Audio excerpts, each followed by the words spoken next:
جامع ترمذی کی ایک روایت، اس کی سند میں کلام ہے لیکن اپنے مفہوم کے اعتبار سے ٹھیک ہے، بالکل درست ہے۔ ترمذی میں بھی ہے، ابو داؤد والی سند درست ہے کہ میری امت کے 72 فرقے جہنم میں جائیں گے، ایک جنت میں جائے گا، لیکن وہ فرقہ نہیں ہے، وہ الجماع۔ اور ترمذی کے الفاظ ہیں ما انا علیہ و اصحابی، جس پہ میں اور میرے صحابہ ہیں۔ جی، نبی الاسلام اور ان کے صحابہ دیوبندی تھے، بریلوی تھے، حنفی تھے، شافعی تھے، مالکی تھے یا مسلم تھے؟ ہاں، مسلم تھے۔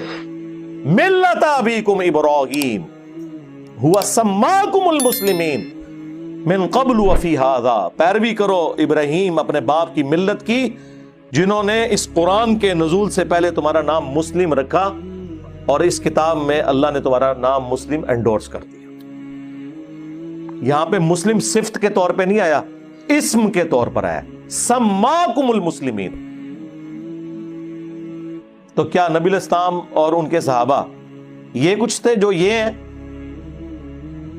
ما کان ابراہیم یہودی ولا نصرانی، ابراہیم نہ تو یہودی تھے نہ نصرانی تھے، ولیکن کان حنیفا مسلما وما کان من المشرکین، بلکہ وہ سب سے ٹوٹ کر ایک اللہ کے ہو گئے تھے، اور وہ مشرک تھے اور مشرک نہیں تھے۔ اور ہمارے نبی بھی ابراہیمی ہیں۔ قل اننی ہدانی ربی الی صراط مستقیم دینا قیما ملت ابراہیم حنیفا وما کان من المشرکین قل ان صلاتی ونسکی ومحیای ومماتی للہ رب العالمین لا شریک لہ وبذالک امرت وانا اول المسلمین۔ اے نبی، آپ بھی اناؤنسمنٹ کریں کہ آپ بھی مسلم ہیں۔ ہمارے نبی علیہ السلام نہ بریلوی تھے، نہ دیوبندی تھے، نہ سنی تھے، نہ شیعہ تھے، وہ تو مسلم تھے۔ اور جو ان سے ہٹا ہوا ہے، پھر قرآن نے واضح فتویٰ دیا ہے، ان الذین فرقوا دینہم وکانوا شیعا، بے شک جنہوں نے اپنے دین میں فرقے بنا لیے اور گروہوں میں بٹ کے، لست منہم فی شیء، اے نبی آپ کا تو ان سے کوئی تعلق نہیں ہے، لاکھ وہ نعرے لگاتے رہے آپ کے نام کے۔ انما امرہم الی اللہ، ان کا معاملہ اللہ کے سپرد، پھر قیامت کے دن اللہ تعالیٰ انہیں بتا دے گا جو کچھ دنیا میں وہ کرتوت کیا کرتے تھے۔ تو کہاں بیٹھے ہوئے ہیں میرے بھائی؟ اور جی نبی علیہ السلام نے فرمایا کہ 73 فرقے بن جائیں گے تو ایک فرقہ جنت میں جائے گا۔ سرکار کسی حدیث میں نہیں ہے فرقہ جنت میں جائے گا، ایک گروہ، فرقہ تو جہنم میں ہی جائے گا۔ نبی علیہ السلام، ان کے صحابہ اور اہل بیت کیا فرقہ تھے؟ فرق کہتے ہیں ٹوٹ کے الگ ہونے والے کو۔ جو درخت سے ٹوٹ کر پتا الگ ہوتا ہے وہ فرق ہوتا ہے، درخت تو اپنی اصل ہے، اصل تو مسلم تھا، فرقے تو آپ لوگوں نے بنائے۔ انڈیا کے 2 شہروں کے نام کے اوپر فرقے بنا دیے، دیوبند اور بریلی۔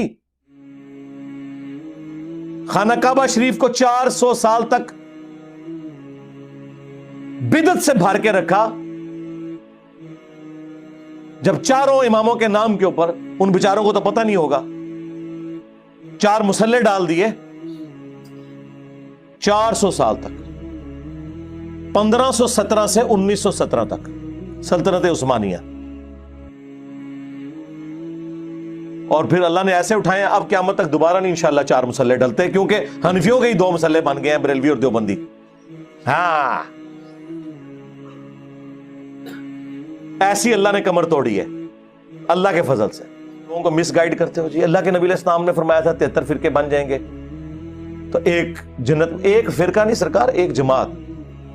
وہ بخاری مسلم میں حدیث ہے کہ میری امت کا ایک گروہ قیامت تک حق پہ قائم رہے گا، کوئی نقصان پہنچانے والا انہیں نقصان نہیں پہنچا سکے گا، وہ حق پہ قائم رہیں گے۔ اور امام بخاری نے اس حدیث پہ باب باندھا ہے، ہوا اہل العلم، اس سے مراد اہل علم ہے، ڈگری والے مولوی نہیں۔ جس ڈگری کی یہ اوقات ہو کہ بریلویوں کا بڑا دیوبندیوں کے نزدیک مشرک ہو، اور دیوبندیوں کا بڑا بریلویوں کے نزدیک گستاخ رسول ہو، اس ڈگری کا ہم نے کیا کرنا ہے؟ یہ اوقات ہے ڈگری کی۔ تو نبی علیہ السلام نے تو ڈرایا تھا کہ فرقوں میں نہیں پڑھنا۔